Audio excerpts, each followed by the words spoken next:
it against this right back, Charlie, definitely. Still the fault.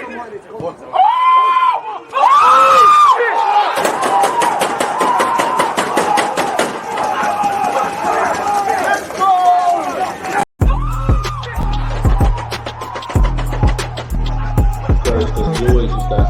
Actually, when defending, I think it's like.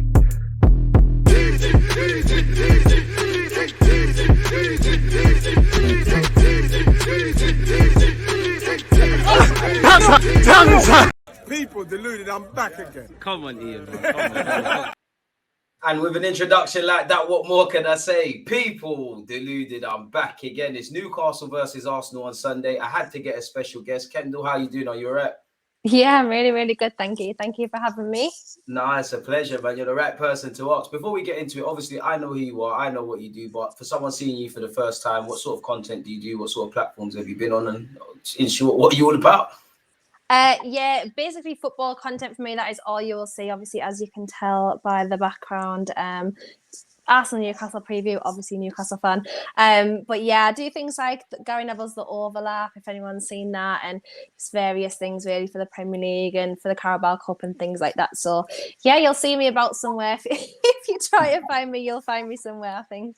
I mean, she's playing it down, people. But yeah, all her socials will be in the description when this is out. Follow her, support the movement. As you just said, it's Newcastle versus Arsenal, and you've got a Newcastle background. The first thing I want to ask you is what is your thoughts on the new owners and what's happening so far? And also, what do you make of how the owners are portrayed in the media?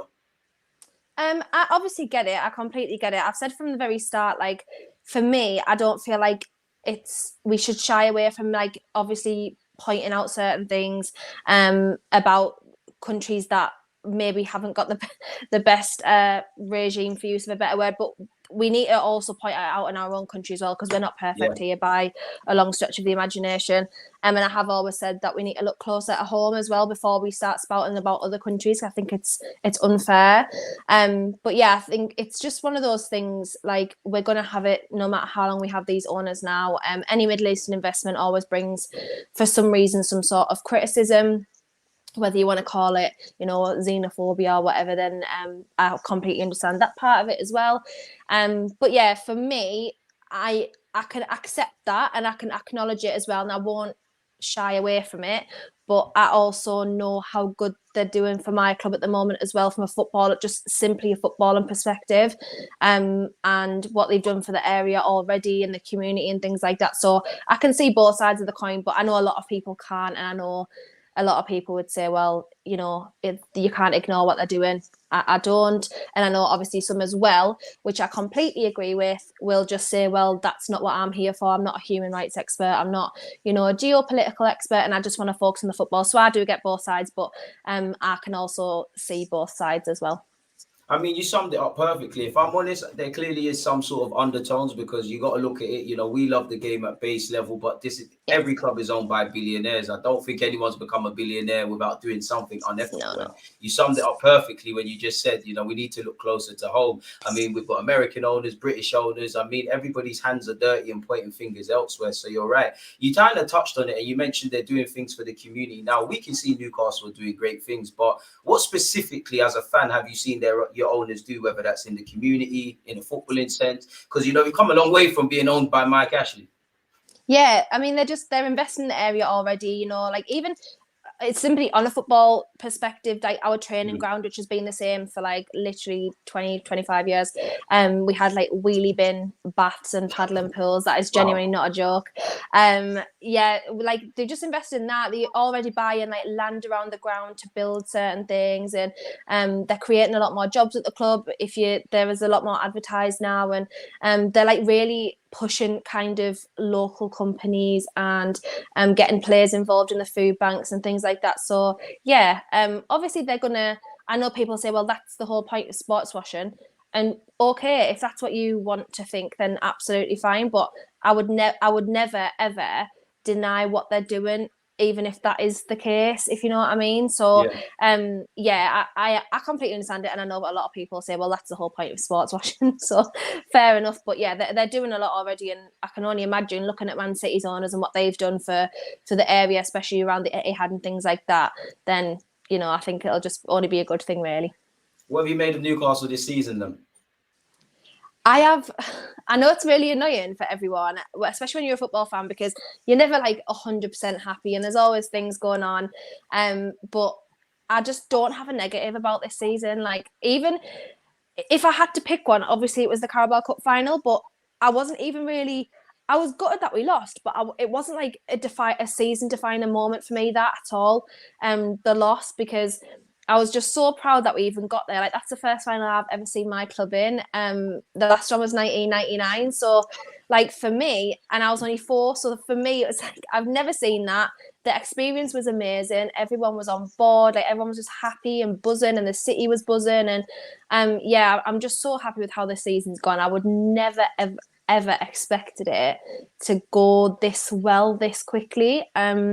I expected like a bit of progression. I was like, yeah, 8th this season, I'll be fine. That was my prediction, 8th. But yeah, to be 3rd in the league at the moment, pretty much we've been in top 4 most of the season as well. So it's not just like a fluke. We've put a few wins together like Liverpool. Yeah, I'm just over the moon, and everyone's improved. There's not been like, you can't even really pick like a flop of the season for us, really, because everyone's just on board. Everyone's improved under Eddie, and yeah, it's just really, really nice club and nice team to support at the moment, which leaves a lot to be said for like the last 20 years, really. I mean, you know, from a neutral point of view, I have nothing but respect for Newcastle. From a selfish Arsenal point of view, I think based off last season, we knew you lot were coming. We knew you lot were going to cause problems to the top 4, top 6, whatever you want to refer to it as. But I'm even more scared. It sounds stupid, but I'm scared because you're doing the right things. You know, it's not like when City were overtaken and they were just throwing money at things. You know, Eddie Howe is getting a trick out of certain players. You know, Murphy, Joe Linton, Joe Willock, our former lad, and he's obviously enhancing the likes of Callum Wilson. Isaac's found his feet tactically. You're a great club. You know, last year, obviously, we played at your place and we got battered. I really don't want to play you lot at your place. So I can't talk up Eddie Howe enough, man. But as a Newcastle fan, what have you made of Eddie Howe? Because when he initially took over, people were kind of saying, you know, he might not last the duration. Yeah, I'll say this till literally my last day on earth. If anyone ever asks me about Newcastle and this time, wherever we are in however long, I'll always say he was the most important signing that we've ever made of this era. And I'll stand by that forever, because just what he's done he just came into the club and for Newcastle, because we're a very, like, how do I explain it? Like, it's a very working class, very community feel club, and obviously we're a one club city, and everyone basically, it's like, I know it's like a very cliche way, but it's like a religion in Newcastle. Like, it's genuinely like, it's family, it's in your it's in your blood. And he came in, and there's been many managers in our life and in our time as Newcastle fans that do not get that. They just think they're there to do a job, and okay, that's fair enough. But he just came in and he knew the task at hand, and he completely understood everything. He gets the club, he gets the fans. He is extremely good in interviews as well. Like, when I watch his interviews, I'm not like, very well spoken. He's not whinging about something, or he's not like, you know, just making sly comments. He's just very, very confident, and he knows how to answer questions. And honestly, I can't appreciate him enough for what he's done. And even on the pitch, like, we're fluid, we're attacking, we're intense, we press really high. I've not even seen that from nervous for Sunday, man. Well, I haven't even seen that from us for like really ever, like probably since like the early 2000s under a Bobby or someone like that. So for me, it's like, even like when we had Rafa, we didn't play in that sort of football. It was just reliable defensive football. So yeah, just what he's done for even players like Joel and moving him into midfield. Almiron, you know, who scored more goals this season than he has in his whole Newcastle career before. So yeah, it's just unreal. And then, as I said, I know it's proper annoying when people are like, oh, you're not even saying anything negative, because I don't have anything negative to say. Like, I've said something negative for 15 years. I've been sat whinging for 15 years about this club. I think it's about time that I can just actually be happy about it for once. You're right, still, man. And to be honest with you, Newcastle deserve their plaudits, because obviously, as fans, we can see what you're doing. But truly, we none of us are on the training ground, and I think Eddie Howe deserves his plaudits. Personally, I know you don't want to hear this, but I think one day he'll manage the country, he'll manage England, and I think he's actually. I think so. He will get it. He will get it. And I don't think he'll win it, but I think he's up there with Arteta, with Pep, with probably the Bournemouth manager for potential manager of the year. Really and truly, if I'm completely honest with you. Who would you say would be your player of the season then? That's too hard. That is genuinely too hard because there's like the likes of questions, man. There's like the likes of Botman who've come in and he's just been incredible, like part of the best defensive in the league. Obviously Trippier, Joe Linton's been so good this season. Joe Willock, like Isak, but I wouldn't necessarily give it to Isak, even though he's literally incredible and he's one of the best players in the team. But he was injured for half of it, if I can speak. So he was injured for like a lot, like in the World Cup, post World Cup. So maybe if he had like a really decent full season running, then yeah. Honestly, I genuinely don't even know if I could pick. Probably. Gun to your head, you have to pick one. It would have to probably be Botman, I think.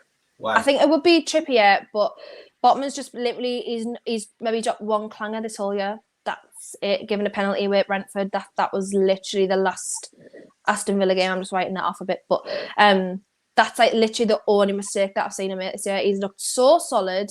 He is just, honestly, my dad even has been going to games since the 70s, and he said like probably other than like Woodgate, he's probably like one of the best defenders he's ever seen at Newcastle. And then obviously there's Trippier as well, who is our captain, and he was the one who was like, he made the first move when we were in the relegation zone last season, and he was the first one to come under the new era. And so yeah, it could be, honestly, it literally could be anyone, but for me, probably Botman. That's a good shout, man. I think Botman's. So, I mean, everything that you lot do is just working at this moment. I think it's summed up with, a chance to slander my club's rivals in Spurs. Absolutely demolished them, but they've been getting battered up and down the country, really and truly. Obviously, no team is perfect. Like, no team is perfect. What would you say is weaknesses of Newcastle's currently? It's actually hard because generally as a unit, we probably don't have a weakness, like in terms of like how we play as a team, but there's probably players who I would say won't be with us the next step maybe. And that's nothing to say with them because I think the job that they've done, I cannot deny it. But there's obviously the likes of Dan Burn. Yeah, there's like Dan Burn, for example, who I probably don't see Dan Burn play for us in the Champions League. I mean, he might, and I would love that. But I just don't see him obviously playing for us in the Champions League next year. Maybe the likes of him and even Almiron, I probably wouldn't have said he would maybe be a starter next season. And Murphy, I think Jacob Murphy's done a fantastic job again, improvement this season, and he's been really good. But he's probably one that will just upgrade on, and that's just the sad truth of football, really. Even though they have been good as a team. So sometimes we can, especially if Sean Longstaff's not playing, we leave a little bit too much space in midfield, and that bothers me a lot, especially if he's not there, because we need that sort of he just slows things down. And sometimes it can be a negative, especially when you're intense and you're pressing and you are always like the attacking team. And sometimes it can be a negative because he does slow it down, but when he's not there, you actually miss that because it just gives you a chance to just regroup and allows see you to dictate the tempo. Yeah, like your phase of play. Yeah. So yeah, even him, I would have a year ago, if you'd asked me, I would have said, "Well, see you later, I'll drive him to Everton," really. But now I just don't. I don't even want him out of the team at the moment. It's crazy. So with that, like obviously, what sort of positions, if you was Eddie Howe, would you look to, or Newcastle fans, what sort of positions would you want to upgrade on? Because Arsenal fans, we'd like a right-sided centre back, a right back, a couple of centre mids, maybe another striker. Same as us. We really probably need about 4 starters, I would say. We, as I keep saying, we are playing fantastically as a unit, but individually, there's probably only maybe a handful of, I would say, Champions League ready players who are ready to go and play in the Champions League now. The likes of Botman, Bruno, Trippier, Isak. We don't have that many. Joe Linton would actually be great in the Champions League because he's just like a physical player that you need at times. Joe Willock, I think, would be really good in the Champions League as well. But we definitely need at least another full back because, right again, side we probably need both, really. But I think left side probably, because the quality from right to left is not quite there, obviously, because we've got It's a Trippier massive there. contract. But yeah, we've got like Matt Target and things like that. But I just think we'll probably upgrade on a fullback, or we'll even maybe get both, because we definitely need someone to back up Trippier of quality. He's only going to be there probably another 2 years max, I would say, and then he'll probably move into coaching. But we'll see. We definitely need another centre back, because again, depth's not there. Shah and Botman have been unbelievable this season, but again, Botman is 22 and Shah's 32, so it's like we really need someone to come in who can, at Botman's level of probably his age. We need a DM desperately, because I think Bruno's wasted as a DM. In my opinion, I think he's much better. I just think he's much better as an 8 in our system, because he dictates play a lot. And we need like defensively someone like that, rather than Bruno, who he's okay defensively, don't get me wrong, but I think he's attacking wise, he's much better. And I would just Bruno ways. I think I would just prefer an actual proper DM, like, you know, like a Rice sort of player, for example. But I know he kind of plays across the midfield as well at times. And then another striker and another winger. So I'm basically on the same wavelength as you guys at the moment. We need at least 4 or 5 players who can just slot straight into the team really now. I actually didn't realise how quite similar we are. You mentioned left back, and you're linked with a certain Scotsman. What do you make of Tierney? Because if I'm selfish, from someone who loves the Flying Scotsman, Tierney, I think he should go Newcastle. He's closer to Scotland. You're doing great things under Eddie Howe. Respectfully to Dan Burn and Target, Tierney playing every day of the week ahead of them. Agreed. Where I say no is because if Tierney was at Newcastle, we tried to buy him off you. Look, you're not going to cut us any slack. And I think exactly. And I think we've got to learn from when we bought Gabriel Jesus and Zinchenko, and they've directly become opponents for City. Newcastle are coming for everyone. So where are you at with Kieran Tierney's rumours? Yeah, I love Kieran Tierney. He is such an Eddie Howe sort of player. Like Eddie Howe loves, like, you know, like British, like players who know the Premier League. That was basically the MO at the beginning of his reign as in the transfer window. We got Trippier, we got Pope, we got Dan Burn, we got Matt Target. Like, you know, Peter like that. He loves that sort of. Because he was obviously loving McTominay as well. I don't know where that was coming from, but I don't think you need that in the Champions League. No, and then obviously we've got Anthony Gordon as well. So he's like, that's very much Eddie Howe led transfers to me. So Kieran Tierney would 100% be an Eddie Howe led transfer.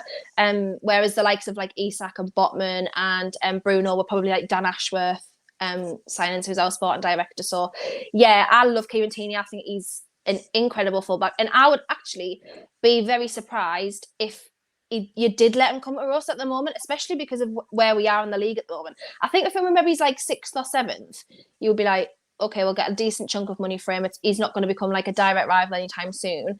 But obviously now, seeing how things have panned out, I would be surprised. But the only way I would see him coming is if obviously we paid a really, really decent price for him. Obviously the figure that was floating around when the rumours came out was about 40 million.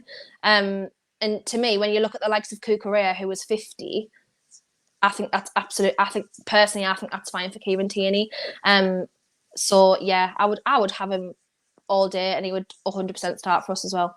And that's the only problem, is because Arsenal, we kind of do this gentleman thing where we'll shake hands and let you go. Like with me, I think we need to be a lot more nastier. Like Tierney, we're in the Champions League. Zinchenko is great, but he's not perfect. There is an opportunity for you. Where I think if I was Tierney, I'd push for a move, is because you're essentially playing as an inverted fullback. That's not you. I'd imagine Eddie Howe would play him where he plays. He's in his mid-20s. Even though he's relatively been fit this season, the only slight against him is injuries. Celtic have a sell-on clause as well. So it's like, if we don't get top money for him, which let's have it right. Like Newcastle have fat pockets, we'll be doing ourselves dirty. And your club's probably different, but we, excluding Joe Willock and Iwobi, we don't really have standout sales. So I kind of want that. And I just want to hold on to our players. We've got several players that we need to get rid of. We've got several areas that we need to address. And I don't think Tierney's one of them. We'll just need to sign another left back. Tierney has my blessing to leave, but it would hurt. Moving on to my club. What have you made of my club this season as an outsider?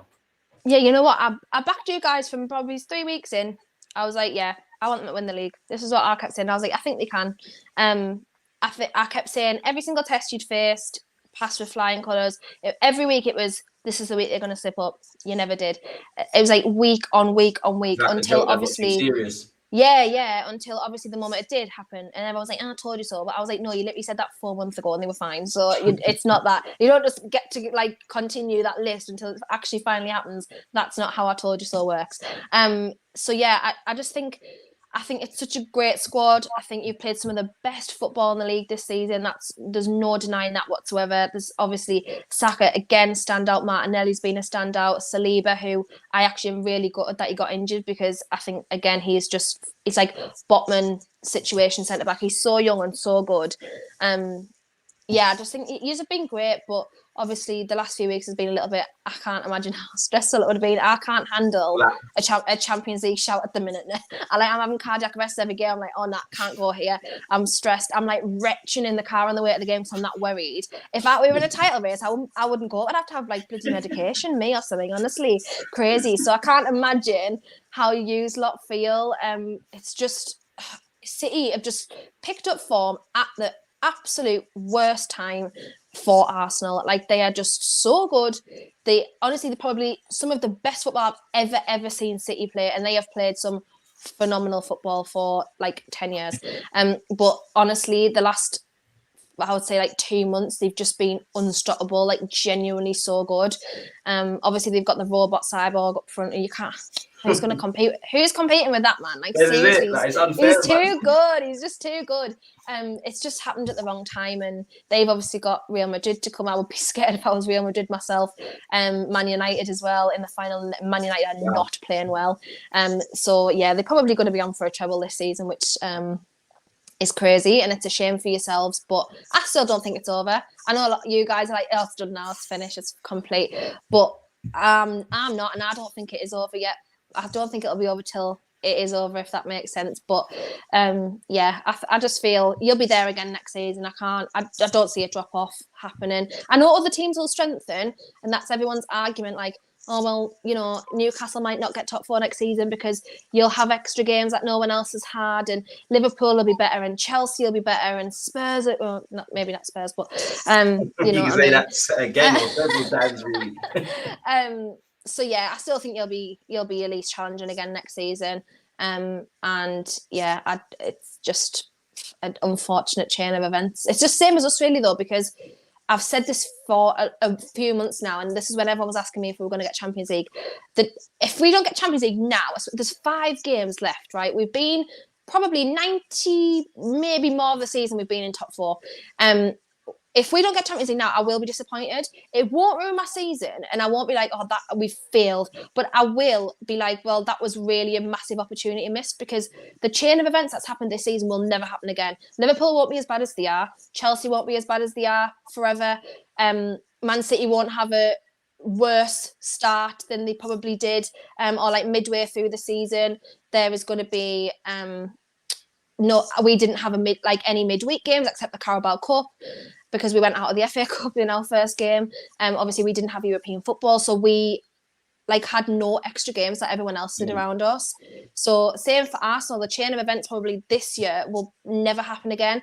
However, I do still think that you are good enough to compete again next year. So but as I say, it's not over yet. We're not done. Have you still got 5 games as well? I think 4 now, you know what? 4. Brighton, Wolves, well, you lot, Newcastle, Brighton, Wolves, Forest. So I think that's it. And we're kind of at City's mercy. You need them to drop points, really. They battered West Ham. It's awful, isn't it? But I just can't see them dropping points. I don't know where I'm at. Like, I think what you said echoes how I feel. I feel when I have to look at it in a twofold. Like, I didn't expect us to do what we was doing from August till now. And I'm proud of a lot of things that we're doing that have been similar to yourself that have been missing for years. I just feel it's a bit, now that it's become an opportunity to kind of build upon, I don't think we've done that. And I just feel when it gets to these pressure moments now, like in our last couple of games prior to Chelsea, we've got to learn from this, because the same things that's cost us in the latter stages of the Europa League, naturally that's going to cost us in the champs. I agree with your point that, you know, other teams are going to be better. I'm pretty sure you hear the same thing. It's like people just assume Arsenal, or for you, Newcastle, are simply going to stand still and everyone's going to improve. Everyone could be better, everyone could be worse. For what I want it to do now, if it's not going to end in a trophy, unfortunately, I won't remember this in 10 years. But this season has to be a building block, because we've been a breath of fresh air. I want this to be a minimum now. And I am a bit gutted in the sense of, as great as City are, and they've hit stride, and I told people Pep been around the block. This is his part of the season.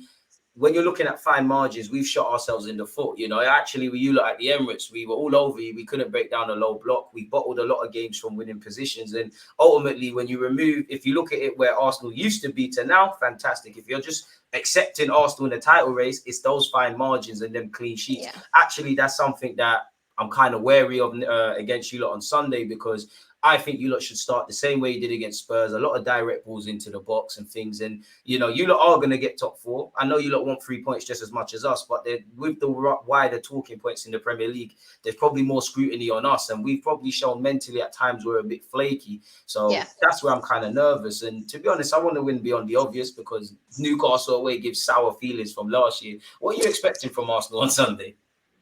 Yeah, I'm just expecting it very much the same. I honestly think because the way that we both play at the moment, both obviously defensively decent. Obviously, I can't actually believe that we've got like the best defense in the league statistically. I actually can't believe it, because that's again that we play defensive football. When we was up there, because it was a lie. If I'm honest, it was a false image, 100%. So yeah, it's a little bit mad, because I think we'll probably cancel each other out in a lot of areas on the pitch, because we play very similarly, especially attacking wise. There's obviously a lot of similarities between the two teams. So I'm expecting you to just come out and just go for it. That's what I'm expecting, because you did that at your place, obviously at home. And we were like, yeah, this is not happening for the rest of the game. Way too much respect at the end. Yeah, we did in the first like 10 minutes. And then Eddie Howe was like, yeah, no, that's not happening. And at that time as well, I was actually, it was annoying, but I was glad that we came away with a draw, even though I hated how we played. But because we weren't good at that point in time, after the World Cup, we fell off big style after Christmas. Like, we just couldn't win a game. We were just drawn left, right, and centre. We barely could score a goal. So to come away from the Emirates, because you guys were top, and I think probably by a little bit at that point, to come away with 0-0, I was like, I hated that game, but it was a really decent point in the perspective. And obviously at the moment, but you kind of picked up form again, and so have we. But for a little bit longer, and at home we've only lost 1 game this season. This is the thing that scare me, because you lot are one of the best grounds in terms of atmosphere and fans, and as you said earlier, working classness. Like, you lot are like playing with 12 men, and I've seen my club kind of crumble in that regard. Where I'm a bit confident in our abilities is for me anyways, I think we've been a lot better away from home. You know, we've obviously had clangers, but we just look a bit more switched on. It at home, there's a bit too much drama at the Emirates, and you know, like United at home, the Bournemouth game. You know, apart from on the road, it's been relatively plain sailing. Probably off the top of my head, Leeds away, Aston Villa with that comeback. That's the only times I haven't really been confident. So I'm keen to see what this game is. As you said, I think you put it perfectly in that, you know, we kind of cancel each other out sort of thing. And I think that will be something. In relation to Joe Willock, I can't have you here not ask about my Haaland lad. How has he been since he signed for you lot? Because he's looking like a breath of fresh air. I am honestly like the biggest Joe Willock stan. Like, everyone, when I was like proper loving him at the beginning as well, everyone was like, really? Like, it's such a random player I love, but I could just see from the second he stepped foot in St. James's Park, I was like, he is so good. He's like, I kept calling him an athlete, because a lot of footballers, like for example, like Joe Linton, he's really, really physical footballer. He's really, really good at that sort of side of the game.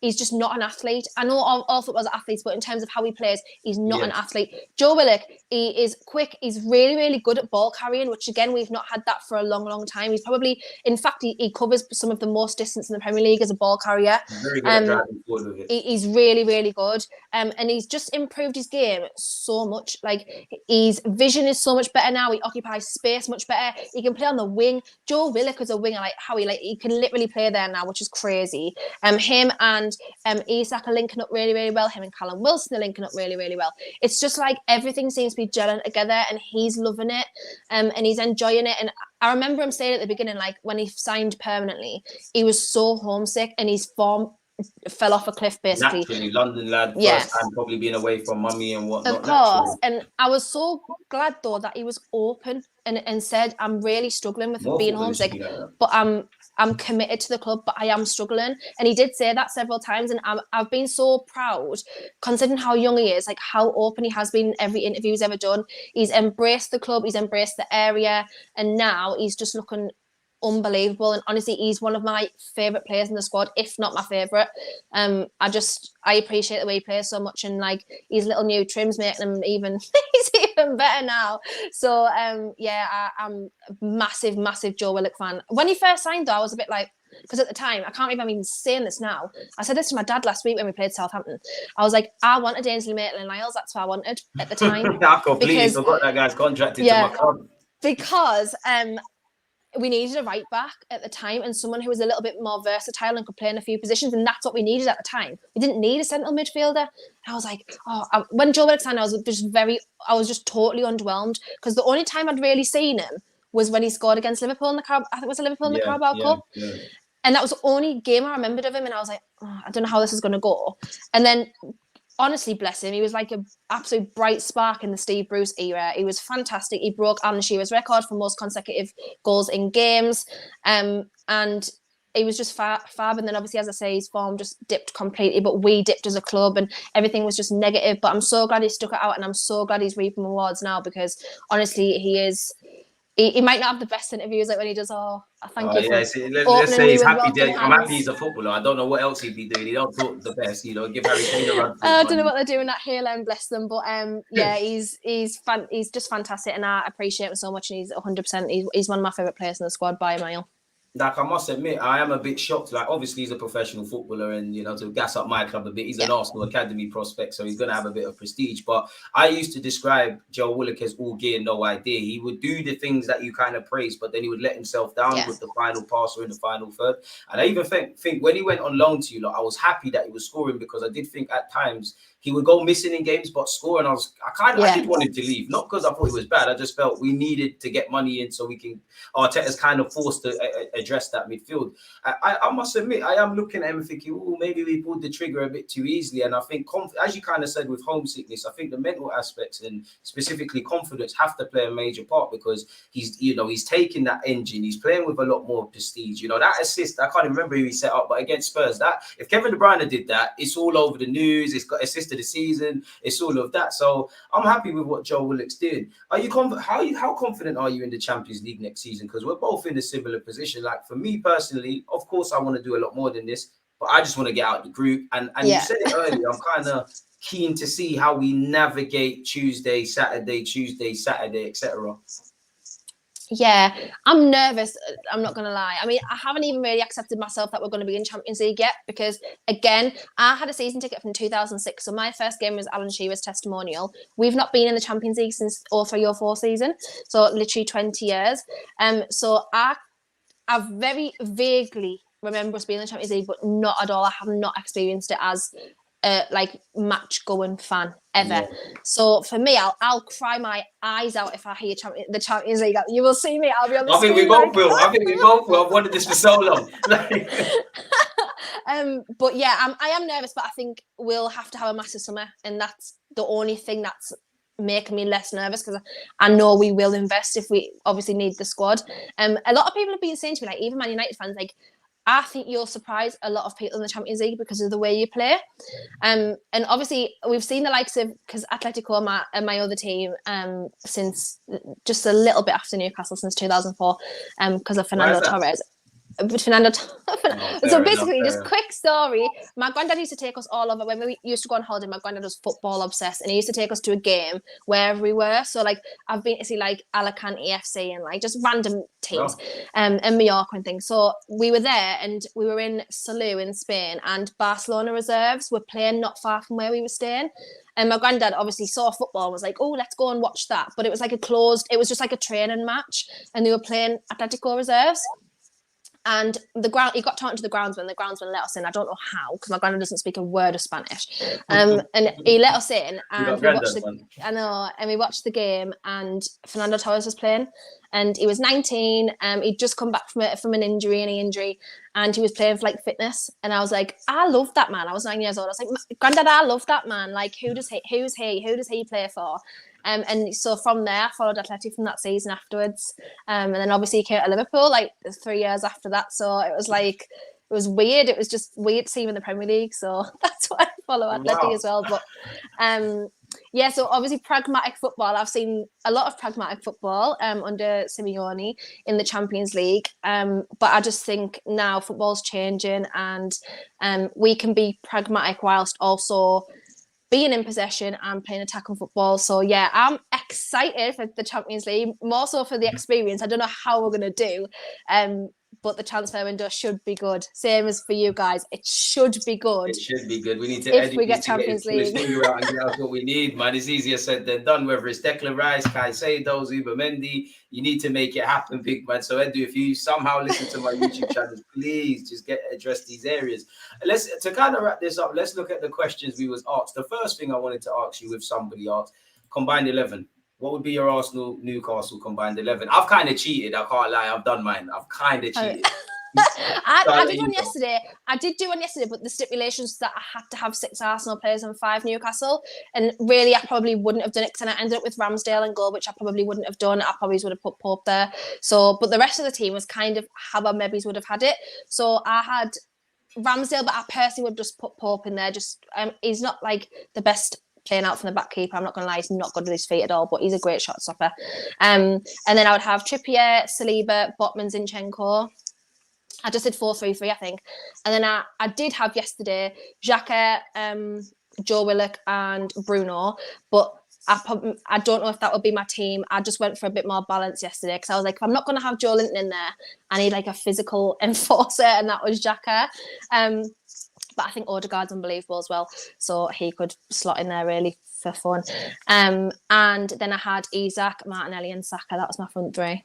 I think we got the same front three. I tried to remove my Arsenal bias. I went Ramsdale because he's my guy. I went Ben White instead of Trippier. I went Saliba. I went Botman and Saliba like yourself. I actually went Dan Burn. At left back. I like him a lot. I've really liked him since his Brighton days. I don't think he's been great this season as well. Yeah, he just does his job, and I think he's not a sexy player. He's not a sexy signing. He's not going to get bums on seats, but I think he does his job. And respectfully to Rob Holding, I would kill for a Dan Burn in our squad in his role, or a Lewis Dunk at Brighton. And I think that's why I'm always drawn to Dan Burn. That's why I kind of broke my heart when you said naturally he might get phased out, because it really is true. I think I got the same. No, I don't actually. I've got Odegaard, Bruno Guimaraes, because respectfully to Newcastle, I don't know what Eddie's doing, but he should have. He doesn't even know what Newcastle is. Should be at the Emirates. And I've got Granit Xhaka. And I think I've got the same front three. I've gone Saka, Isak, and Martinelli. Again, Isak was a player we was looking at. We bulked at his release clause. Our loss is you lot's gain. So that's what I went with. But naturally, there's, Trippier could get in there. You could argue Gabriel on current form could get in there. Maybe not on current form Jesus, but I would love to force Jesus out wide, go with Isak and or Saka or Martinelli. So it's a bit of a techie one. It's very even. And I just feel on current form, really, the Murphys, the Joe Lintons of this world also deserve an honourable shout. I think the closest one is Ramsdale Pope, actually, really, because I think Ramsdale. I think so as well, yeah. Yeah, but Pope's a better shot stopper. I think they're quite even. I'm gonna have to be a bias towards my guy Ramsdale, because although he does some really dumb shit, he's still my guy. We've got a couple of other questions. Okay. I don't know why, but Mac has said, are we seeing a renaissance in old school managers? Warnock keeping Huddersfield up, Big Sam back, Hodgson back, keeping up Palace, and got them doing well, and probably Dean Smith as well. What do you make of the old guard still getting jobs, I guess is what he's trying to say? I wouldn't necessarily call it a renaissance, but it's just like, it's traditional and what people know and what works when you are in a certain situation as a team. So like, when you are in a relegation battle, Big Sam's football, he's the one you need to tends call, to work. Sean Dyche is normally, but for some reason, I mean, it's just not happening from Everton. So yeah, I think it's just certain situations in football you need that sort of just level-headed, someone who knows how to navigate a relegation battle, knows how to keep a club where it probably should be. Points. Yeah.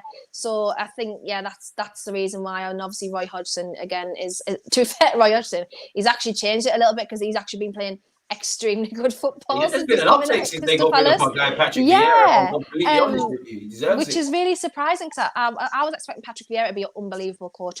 That's just how I was looking at it. He started well and then... Yeah. So Roy Hodgson's going to be a little bit of a difference, but it's just what just pragmatic, reliable football, really. I think, like you said, I think when you're down there fighting for your life, you don't really care about playing out from the back and Nah. and all of that jazz. It's about fighting for your life. So you're right. You got a question about Neymar, actually. There's rumors linking Neymar with Newcastle. Now, you lot keep being linked with, I don't know about Neymar, but Musa Diaby, Rafinha, these sort of guys. And I don't want to say you haven't got a marquee player because you've got Gamares and stuff like that. But I am waiting for you lot to kind of surprise people with a signing that wouldn't typically end up at Newcastle, essentially. Yeah, I have said, like, I just want them to do it just so it's out the way. Do you know what I mean? Like, I just want them to say, like, there's 100 million for a player, just right, and then no one mentions it again. It's done. Just our marquee signing's done. Obviously, at the moment, our record signing is Isak, and it was, I say 60 million. I'd love to have 60 million, but only 60 million pounds. So it's not like, in terms of record signings, it's not massive. But we did in like both seasons kind of break our record. So because Joe Linton was the one before that, surprisingly. So 40 million for Eddie Joe Howe Linton. works wonders because when you got linked with Joe Linton, I couldn't believe it because obviously he played with Reece Nelson in Germany and he was playing up front, and I thought this guy's just a brute. He should be a bouncer somewhere. Why is he a footballer? And shows why I'm here on YouTube. And obviously Eddie Howe's a manager, isn't it? Really, he's made him a madness. Yeah, I know. So Neymar, the last 3 days I've seen Ronaldo. Oh, apparently because we know he plays in Saudi, so everyone just thinks that we've got links in Saudi. Ronaldo's going to come and play for us. Absolutely not. Messi's been linked the last 2 days because he went to Saudi Arabia for a holiday. So now everyone's suddenly like, oh, he's in Saudi, he's having talks, he's leaving PSG because that was coming out. I'm sick. We're not going to sign nobody like that. If we've signed someone, Rafinha, I can actually understand more. Although 80 million for Rafinha, I'm looking at it now, it's no. But it's that sort of player that we're going to spend money on. We're not going to spend money on, like, however many millions of pounds on the likes of Messi. His wages is ridiculous. We're just not going to do that. It's just not since our takeover. We've not moved like that. Like we've not. That's why I'm concerned about Newcastle because you're not doing the right things. I would love for you not to just be spending crap loads of amounts of money, but it'll be detrimental. Do you know what? Everyone was desperate for us to be Chelsea, and we're not. And that's why I'm scared because you're not doing the competent things. Chelsea have done exactly what everyone thought we would do and have failed. So do you know what? I'm happy, and I know that we're not going to spend silly, ridiculous amounts. Dan Ashworth never did it at Brighton. There's no reason why we just then come to Newcastle. He's just going to spend smarter and better. Yeah. So I'm not worried that I would have Neymar all day long. I would have Messi all day long. It's just not happening though. Like, and Neymar is absolutely not someone who would fit into this squad right now. He's just not. So yeah, it's not happening. But as much as I would love to see Neymar in a Newcastle shirt, I very, very much doubt it's ever happening. Exactly, it wouldn't make sense. Like, obviously, the man's a fantastic footballer. I'm sure Eddie Howe would want to work with him. But you know, when you sign these players, there's a lot of baggage that comes with it, and it could be detrimental to the squad. Now, there'll come a scenario where, regardless of what the baggage these players have, you need to sign them. But right now, Newcastle are building something. And, you know, without being disrespectful to Eddie Howe or Newcastle, when a man's played for Barcelona, Paris Saint-Germain, earned all this money, won all these things, if some people are telling him to do 2 laps, he's going to say, why can't I do 1? I've worked under Pep, I've worked under Luis Enrique. So it wouldn't. He also doesn't strike me as someone who is there for football reasons. Like, he just doesn't strike me as that sort of person. So yeah, it's not happening. I think the only thing that could stop Newcastle, a bit like City, and if you keep getting Champions League, is going to be irrelevant and redundant, is just the light. Obviously, Newcastle's a vibrant city, but it's not the best of places with London for foreign players. So I think the more you get Champions League and things like that, the more that sort of thing becomes relevant, because that was something that harmed City. People were linked with, Premier League clubs or Real Madrid and things. Are you going to pick rainy Manny or sunny Spain? And the only thing that can tip it is the football. And I think if you keep doing what you're doing, as Eddie Howe has actually shown, nothing can stop you really and truly. What else have we got? We've done combined 11. We've done Willock. Great question for our last question, actually, because we covered actually everything else. I believe it's Howe. Forgive me if I've mispronounced your name. He said balancing the overlap career while being a parent. That's a great question for a content. It's a great question. No social life is the answer. But no, do you know what? It is genuinely part of the answer. But obviously, you get a lot of social stuff out of being content creator and everyone you meet and stuff anyway. But it is hard. Don't get me wrong, super, super hard. And it has been. But I was just very lucky that I started picking up content and doing stuff to do with football in lockdown. So it was like I wasn't working my full-time job as I am now, because I do work 9 to 5 as well in my normal everyday job. But yeah, it's just a lot of sacrifice and a lot of hard work, a lot of just kind of, my daughter, she's 5 and she now completely understands that I'm filming, but she's like, she'll be just, she's not here at night, but she'll be sat right there. And I'm like, I'm filming. She's like, okay. And she's quiet. So she knows what to do now. She often makes appearances sometimes. But it's just hard work. And if you want something and you want to do something, you just find a way to do it. But my family are great as well. And they have her a lot. So if I'm ever in Manchester or whatever, filming the overlap, that's where she is. So yeah, it's just... it just kind of fits into place at times, but it is very hard. And obviously a lot of people have, content creators specifically. If it's not their full-time career, you have your own career, and some people play football on the weekend, and other people have families. So yeah, it is difficult, but it's just a lot of late nights, early mornings, working for free. Exactly. Working for free, and just kind of the one opportunity, you just take it, really. Amen. So you mentioned lockdown. My question, actually, as my last question, what was the thought that made you think, yeah, I'm gonna just start doing this now? Like, there must have been, because for me, there was a voice in my head for a while, and I'll just shut it up, and then I thought, fuck it. So like, how was it for you? Yeah, so I was cabin crew before lockdown. So I was an air hostess, and obviously that was one of the first industries when we went into lockdown to get hit because no one was traveling. So I lost my job in July of 2020. And I just thought to myself, someone asked me, actually, he's called Semps, he runs Views TV, and he just messaged me one day, and he just seen me floating around, just on Twitter, and I hadn't done any sort of content. I'd maybe uploaded 2 videos on my own YouTube channel, just random, they were crappily edited, honestly, it was so bad, but that was just me at the time. I was on my iPhone doing it. I sat on my floor, and he just asked me to go on a podcast, and I went on it with him, and I was like, I actually really enjoyed that.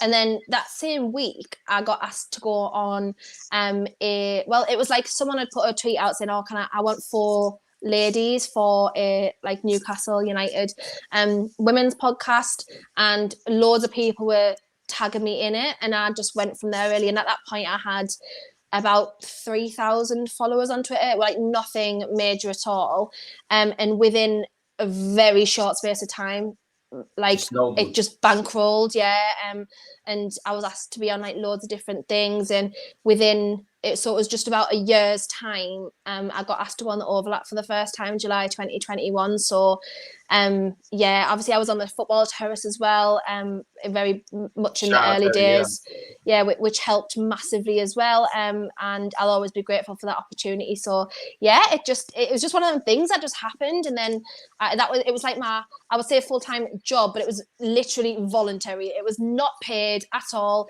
I did everything for free and still do 99% of stuff that I do now. I know exactly how free. you feel. People think that you're just getting bankrolled. People are just you get paid for this, you get paid for that. No, literally, pretty much, if you see me, unless it's for a massive platform, it's free. Everything I do is free, but I do it because I love it, and I obviously want to get somewhere with it. But I wish I'd started earlier, because I'm 28 now, and I wish I'd started earlier, because football is just I exactly know how you feel. Yeah, the one constant in my life. But you're probably similar to me. It was never sort of looked at as a career for me when I was at school. I just didn't. I always said that. Even people heard you was on YouTube. It's what are you doing? Yeah. I was that guy that would do that. Say that. I even got an award at the end of our school year, and it was most likely to be on TV, Sky Sports news presenter. That was my award that I got, and because that's what I said. That's what I always said that I wanted. Arsenal probably weren't helping at the time either, really, but that's what I always said I wanted to do. But it was just not something that I was pushed into at school. I was pushed to go to university and do an academic degree, so that is what I did. But I wish I'd started it sooner, and I really, really wish that I'd obviously found a career in it. But it's found me now, for want of a better cliche. But yeah, it's found me now, and I just absolutely love it. Just the people that you meet, and the people's stories that you hear, and how they got into football. And I meet people from all around the world, and it's just it's just brilliant. I love it. I mean, it just reiterates what a great game football is. I know I keep saying last question, but with it being a preview, give me a score prediction before I let you get out of it. Yeah, 2-1's be mine to Newcastle. I've said that the last 3 shows that I've been on. Whether I believe that in my head or not is a different story. But I think we can win as well, though. Can and will are 2 separate sides of the coins. I think we can. Whether we will or not, I don't know. But it's going to be a very, very. It's probably like the game that I'm looking forward to in a very sadistic sort of weird way, because I'm really, really excited to see how it unfolds on the pitch. So yeah, I'm looking forward to it. I'll be there at the game. So yeah, gonna be a good one from my point of view. But yeah, 2-1 is what I'm going with. I mean, with my heart, I think 1-0 Arsenal. With my brain, if I'm honest, I think we'll drop points. I hope we don't naturally, but I think we'll draw. I think it will be a draw. I actually think you lot will take the lead and we'll come back from behind. I just need to know that my team psychologically are through things, and we're a bit volatile. Yes. Like, you know, we suddenly get a win against Chelsea and all the fans are optimistic. Not saying they shouldn't, and the players will probably start the Newcastle game to a standard where you was thinking, where was this against Southampton and things like that. But one thing you lot have against us, and it's not a mark on your players, your manager as well. You're very street smart. A lot of players, you know, the Dan Burns of this world, the Trippier, they've been in this game for a while. They've been up the levels, and it just feels. The one thing I think we need to learn is we're very naive. We're not really street smart. So I think Eddie Howe has something up his sleeve. Hopefully my gaffer does. Again, you said it at the start, but where can people find you? Yeah, I'm just Kendall Rowen on all my socials. So Twitter, Instagram, YouTube. I don't really use my YouTube channel. I'm not gonna lie. I don't think I've uploaded since like mid last season. Right. I really should get on that, honestly. And I don't know. It's just timing, and I much prefer like this sort of situation where someone asks me like, and I just answer questions, and I love meeting people like that. So, but I should really start my YouTube channel. You're missing a trick, especially if you go to the games as well. I have said this for like for a year, and everyone's always getting onto me like a gal and stuff, and they're like, just do it, just 15 minutes, just do it. I'm like, I know, and I really should. Do it, man, and then you're gonna, like you said, you wish you started earlier. You're gonna wish you started doing this earlier. I'm such a procrastinator. So yeah, but literally any platforms, Twitch, TikTok, that's just Kendall Rowen. You'll find me somewhere. Obviously, the latest episode of The Overlap is available as well if you want to catch that. There's not much of me on there, but that's probably a good thing. But obviously, because we're on an Arsenal channel, there is 2 episodes of Arsenal chat. So whether or not you enjoy it or not, there is some sly comments from City fans in there, little sly comments from some Spurs fans in there as well. But it's enjoyable either way. So yeah, you can go and check that out as well. But thank you for having me. I really, really appreciate it. No, thank you for coming on my platform. This has been a great show. Obviously, people, by the time you're listening to this, you know, again, all our information will be in the description. Click it, support, and keep following people. And may the best team win. Hopefully, it's the team in red and not the Magpies. But yeah, man, on that note, let me let you get out of here. People, smash the like button, subscribe, all that good stuff. We're out. Peace.